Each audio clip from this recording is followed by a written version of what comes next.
Halo,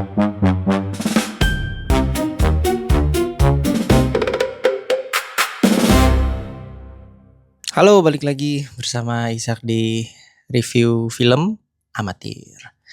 Kali ini saya akan mereview film berjudul Gudang Merica. Gudang Merica ini adalah salah satu film komedi yang menurut saya cukup absurd ya, karyanya Imam Darto, di mana menceritakan tentang 4 orang koas yang sedang menjalankan program koasnya di Rumah Sakit Harapan Ayah.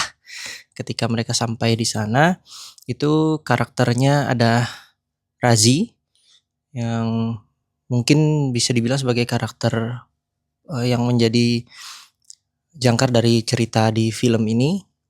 Kemudian ada Adit, dia adalah anak dari seorang dokter terkenal yang dipaksa mengikuti jejak ayahnya. Kemudian ada Rindu, ini juga salah satu karakter yang cukup ikonik di film ini, di mana Rindu ini adalah seorang dokter tapi juga percaya dengan hal-hal mistis.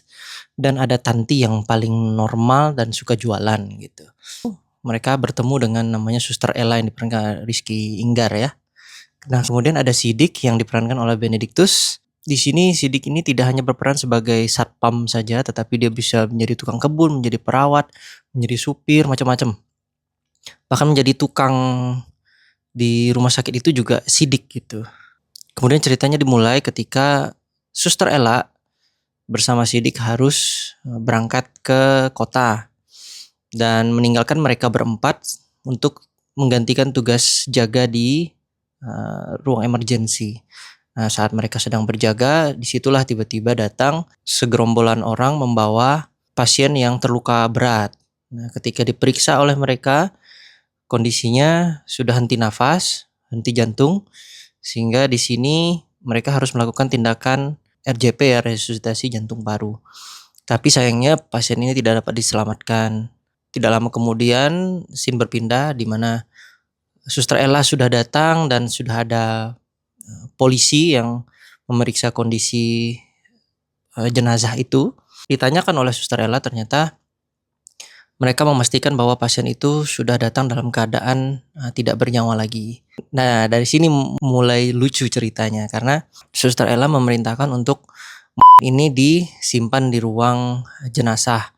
Tetapi sayangnya mereka tidak memiliki kulkas untuk mengawetkan jenazah ini sampai dokter forensik datang untuk melakukan visum, dan dokter itu baru akan bisa sampai di Rumah Sakit Harapan Ayah sekitar 4 hari lagi, sehingga mereka harus memikirkan cara bagaimana ini tidak berbau busuk begitu karena sudah 4 hari ya.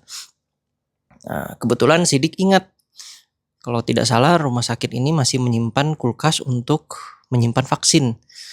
Tapi apakah masih bagus atau tidak? Waktu mereka cek ternyata masih bagus dan masih dingin. Nah, akhirnya dipakailah untuk menyimpan jenazah tersebut supaya tidak membusuk. Nah, tapi lucunya karena tadi Rindu itu adalah orang yang sangat percaya dengan klinik. Jadi dia berusaha melakukan ritual supaya tidak ada gangguan selama proses penyimpanan jenazah ini. Karena mereka yang berjaga ditugaskan untuk menjaga supaya jenazah ini tetap aman begitu.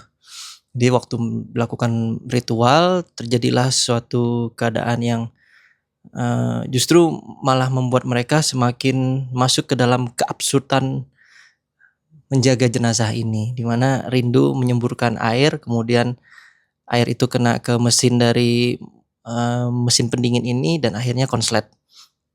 Nah, mau tidak mau mereka harus selalu menyediakan es batu untuk ini tetap terawetkan dengan baik. Jadi mereka bertugas mengantar es batu itu untuk dimasukkan ke dalam freezer itu yang sudah berisi jenazah tersebut. Dalam momen-momen itulah muncul teror-teror horor kepada setiap cast di film ini. Tidak ada sama sekali menyinggung masalah gudang merica, dan ternyata gudang mericanya itu adalah merek rokok yang menjadi titik di mana mereka justru malah berbelok menjadi detektif gitu. Nah, gara-gara ya ada adegan-adegan yang memang seperti mereka kobam, kemudian mereka nge-fly karena menggunakan gudang merica ini, nanti di akhir akan diberitahu bahwa isi dari puntung rokok ini adalah daun-daunan. Akhirnya mereka mencari siapa pemilik puntung rokok itu. Jadi puntung rokok itu yang menjadi pertanyaan buat mereka, apa sih yang terjadi di malam itu, kenapa bisa tiba-tiba ada puntung rokok di saat semuanya tidak ada yang merokok gitu. Jadi itu menjadi petunjuk buat mereka untuk mencari siapa di daerah itu yang merokok dengan merek gudang merica itu. Waktu mereka mencarinya ternyata gudang merica ini tidak dijual secara bebas dan tidak banyak juga yang membelinya. Nah, tetapi yang membelinya ini justru membelinya sekali membeli langsung banyak begitu. Kemudian mereka akhirnya menemukan alamatnya. Karena ketika menemukan alamatnya di situ mereka mengetahui bahwa ada sesuatu yang ganjil di alamat tempat mereka tuju itu.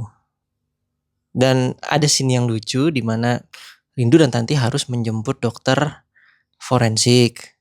Dan dokter forensik itu kemudian dikasih obat pencahar. Rindu dan Tanti membuat mobilnya seolah-olah mogok, sehingga dokter tersebut mau tidak mau harus BAB di hutan.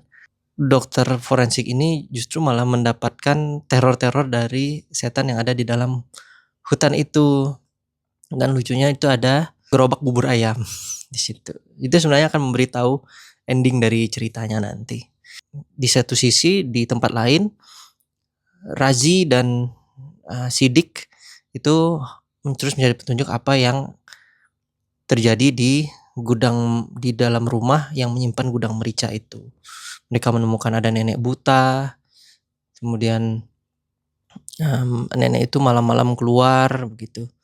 Dan akhirnya waktu mereka mencoba masuk, mereka menemukan bahwa ternyata nenek ini adalah sindikat yang menjual rokok dengan isi daun-daunan tadi. Nah, tetapi mereka ditangkap di situ dan menjadi tahanan di situ. Dari situlah mulai diungkapkan bahwa ternyata teror setan yang selama ini mereka alami itu bukan setan beneran, tetapi orang-orang yang mau mengambil jenazah yang mereka sedang simpan di freezer itu tadi. Alasannya sangat kocak, sangat lucu, dan memang benar-benar menurut saya itu absurd sekali, tapi itu yang membuat kita tertawa di film ini.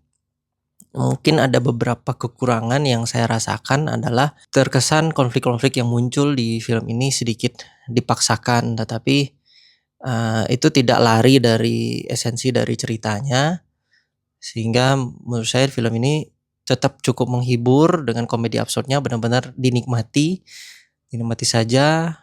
Lokasi rumah sakitnya pun mirip seperti tempat-tempat orang yang melaksanakan koas di rumah sakit di daerah begitu.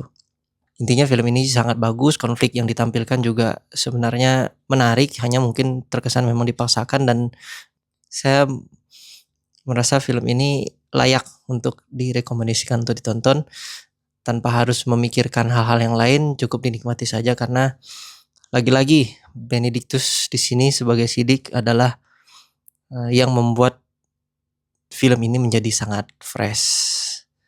So, itu saja review dari saya. Skornya mungkin 7 dari 10 ya. Sampai berjumpa lagi di review film amatir berikutnya. Bye.